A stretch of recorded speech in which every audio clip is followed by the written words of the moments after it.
by the people, for the people, the gathering to get health care now. Chapter 11, Support and Leadership. Ultimately, we will build a system led by physicians as teachers and supported by patients who know their healthcare providers and each other. The trustees of this system are within the cooperative, and the governments and the businesses are sponsors that are supported by the labors of the patients and the healthcare providers.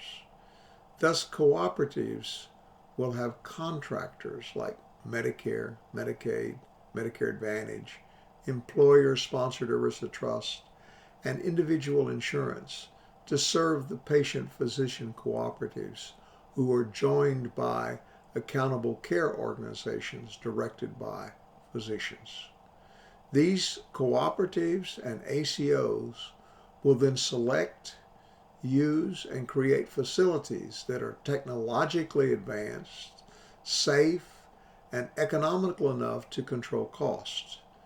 The result will be that they will not be last in health care and twice as expensive, but first and correctly priced based on human values of health and life. I heartily accept the motto, Jefferson said, that government is best which governs least, and I should like to see it acted upon more rapidly and systematically. Carried out, it finally amounts to this, which Thoreau said, I also believe, that government is best which governs not at all. And when men are prepared for it, that's the kind of government which they will have. Government is at best an expedient, but most governments are usually, and all governments are sometimes, inexpedient. Further, we have little need for corporate identity nor representative rule.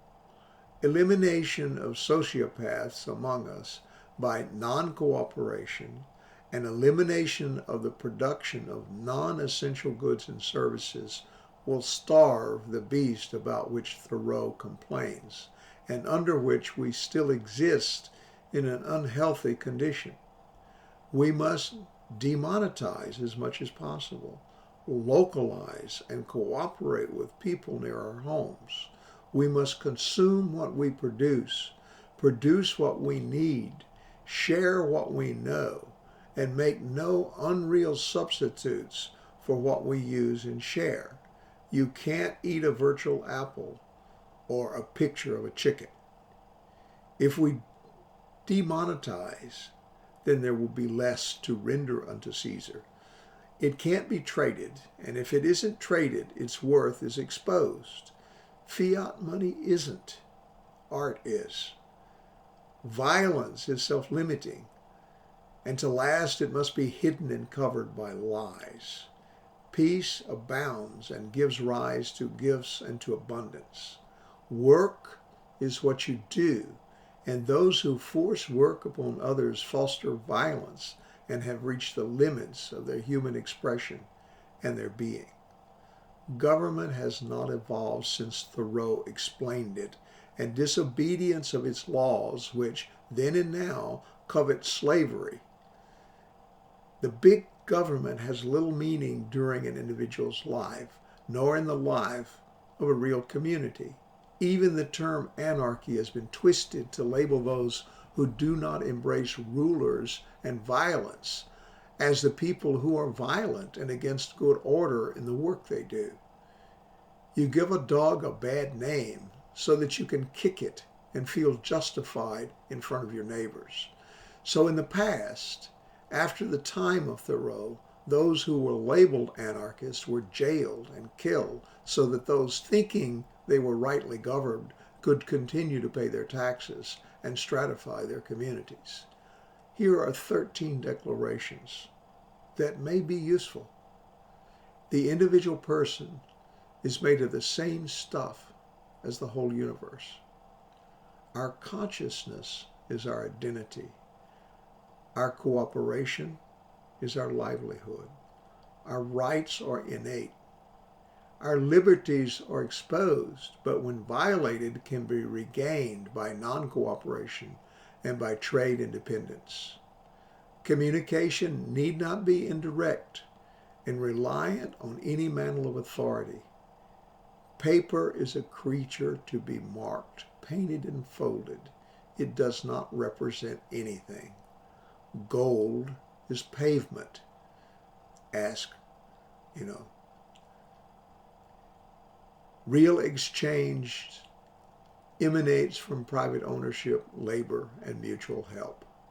The representation of numbers in electronic displays has no meaning unless violently imposed upon individuals to control their labor and location. That which is can be reformed and consumed, but only so far as it is not hoarded or made into poison. Nothing done to sustain life needs the support of a non-working class. Work requires no surplus that cannot be given back to restore natural capital to the earth from which it came in an unconcentrated form. Here are some propositions. Make what you need with other people cooperatively and share those things. Let violence live alone.